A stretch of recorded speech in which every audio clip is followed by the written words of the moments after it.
नमः शिवाय। हर हर महादेव। नमस्कार भक्तगण। आज प्रदोष है। प्रदोष के दिन भगवान भोलेनाथ की पूजा आराधना करना अत्यंत फलदायी और शुभ माना जाता है। यह प्रदोष मंगलवार के दिन पड़ रहा है, इसलिए इसे भौम प्रदोष व्रत कहा जाएगा।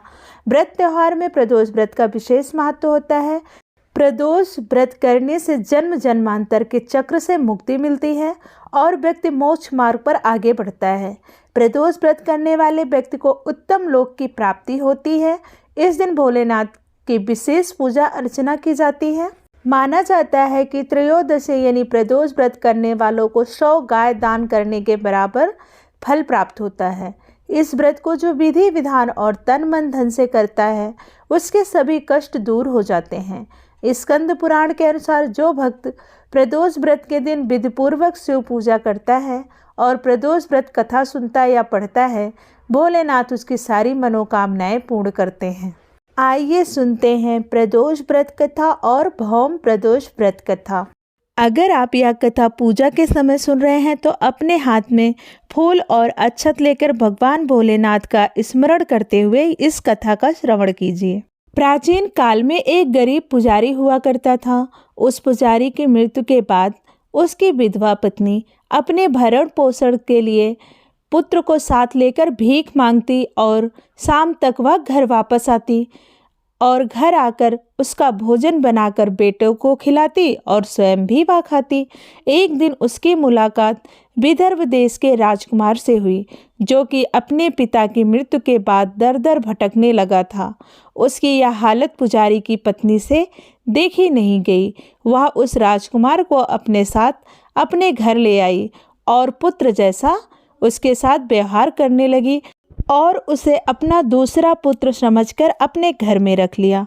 एक दिन पुजारी की पत्नी अपने साथ दोनों पुत्रों को सांडिल्य ऋषि के आश्रम ले गई। वहां उन्होंने ऋषि से शिव जी की प्रदोष व्रत की कथा एवं विधि सुनी तथा घर जाकर वह भी प्रदोष व्रत करने लगी। एक बार दोनों बालक वन में घूम रहे थे। उसमें से पुजारी का बेटा तो घर लौट आया, परंतु राजकुमार वन में ही रह गया। उस राजकुमार ने गंधर्व कन्याओं को क्रीड़ा करते हुए देखा तो उनसे बात करने लगा। उस कन्या का नाम अंशुमति था। उस दिन वह राजकुमार घर देरी से लौटा। राजकुमार दूसरे दिन फिर उसी जगह पहुंचा जहां अंशुमति अपने माता पिता से बात कर रही थी।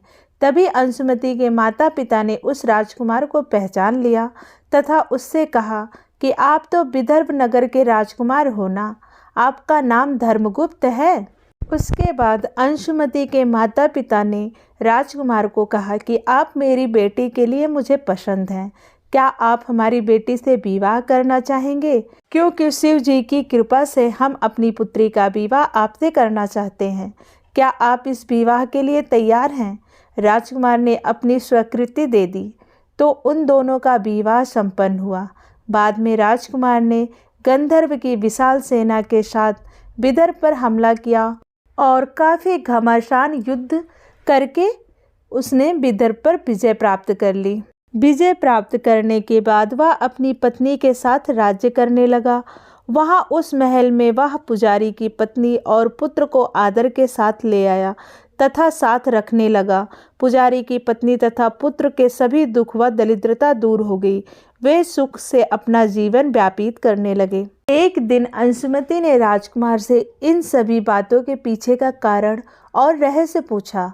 तब राजकुमार ने अंशुमति को अपने जीवन की पूरी बात बताई और साथ ही प्रदोष व्रत का महत्व और व्रत से प्राप्त फल से भी अवगत कराया। उसी दिन से प्रदोष व्रत की प्रतिष्ठा व महत्व बढ़ गया तथा मान्यता अनुसार लोग यह व्रत करने लगे।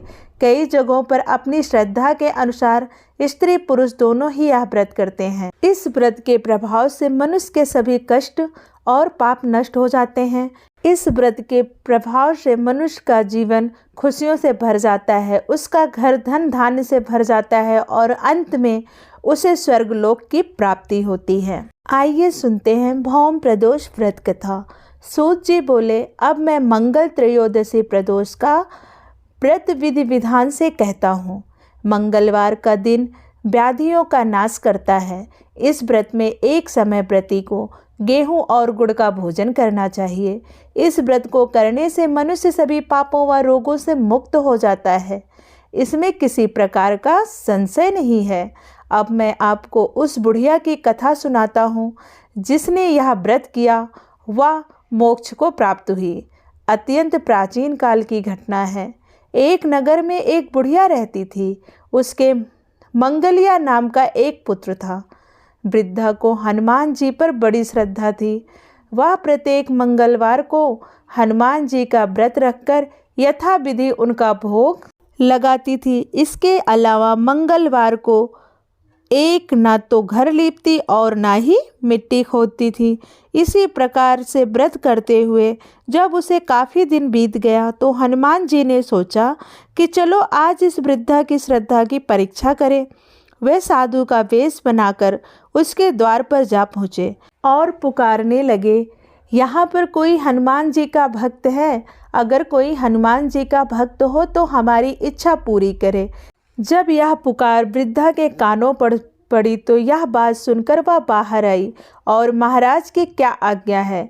साधु वेशधारी हनुमान जी बोले कि मैं बहुत भूखा हूँ, भोजन करूँगा तो थोड़ी सी जमीन लीप दे।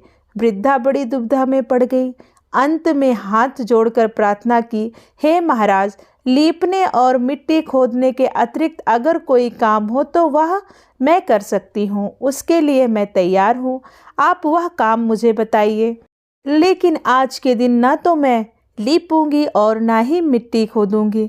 तब साधु का वेश धारण किए हुए हनुमान जी बोले, देखो बुढ़िया माई, तुम अपनी बात से मुकर मत जाना। तब बुढ़िया माई बोली, नहीं महाराज, मैं अपनी बात से नहीं मुकरूंगी। आप बताइए मुझे क्या करना होगा। साधु ने 3 बार परीक्षा करने के बाद कहा, तू अपने बेटे को बुला, मैं उसे औंधा लिटाकर उसकी पीठ पर आग जलाकर भोजन बनाऊंगा। वृद्धा ने सुना तो उसके पैरों के नीचे की जमीन खिसक गई, लेकिन वह कुछ भी नहीं कर सकती थी क्योंकि उसने साधु जी को वचन दिया था कि वह जो कहेंगे वही करेगी। इसलिए उसने मंगलिया को पुकार कर साधु जी के हवाले कर दिया। मगर साधु ऐसे ही मानने वाले कहाँ थे। उन्होंने वृद्धा के हाथों से ही मंगलिया को औंधा लिटाकर उसकी पीठ पर आग जलवाई। आग जलाकर दुखी मन से वृद्धा अपने घर के अंदर जा घुसी। उसके बाद साधु ने भोजन बनाया। भोजन बनाने के बाद साधु ने बुढ़िया माई को बुलाकर कहा कि तुम मंगलिया को पुकारो ताकि वह भी आकर भोग लगा ले। वृद्धा की आंखों में आंसू आ गए। वह आंखों में आंसू भरकर कहने लगी कि अब उसका नाम लेकर मेरे हृदय को और न दुखाओ। लेकिन साधु महाराज ना माने। वृद्धा को भोजन के लिए मंगलिया को पुकारना पड़ा। पुकारने की देर थी कि मंगलिया बाहर से हंसता हुआ घर में दौड़ा आया। मंगलिया को जीता जागता देखकर वृद्धा को सुखद आश्चर्य हुआ। वह साधु महाराज के चरणों में गिर पड़ी। साधु महाराज ने अपने असली रूप में आकर दर्शन दिए। हनुमान जी को अपने आंगन में देखकर वृद्धा को लगा कि जीवन सफल हो गया। वह हनुमान जी के चरणों में गिरकर उनका गुणगान करने लगी। प्रेम से बोलिए जय भोलेनाथ की। वीर बजरंगबली हनुमान की जय। माता गौरी की जय। आइए अब सुनते हैं प्रदोष व्रत पूजन विधि। भौम प्रदोष काल का व्रत के लिए सुबह उठकर स्नान करने के बाद स्वच्छ वस्त्र धारण करना चाहिए। हाथ में चावल और पुष्प लेकर अद्य अहम महादेवस्य कृपा प्राप्ते प्रदोष व्रतम करिष्ये मंत्र का जप करते हुए व्रत का संकल्प लेना चाहिए। इस दिन शिव जी की पूजा अर्चना प्रदोष काल में ही करनी चाहिए। व्रत रखते हुए शिव जी की पूजा अर्चना करें और पूरे दिन ओम नमः शिवाय मंत्र का जप करते रहें। प्रदोष काल में अर्थात शाम के समय एक बार फिर से स्नान कर महादेव का जाप करें।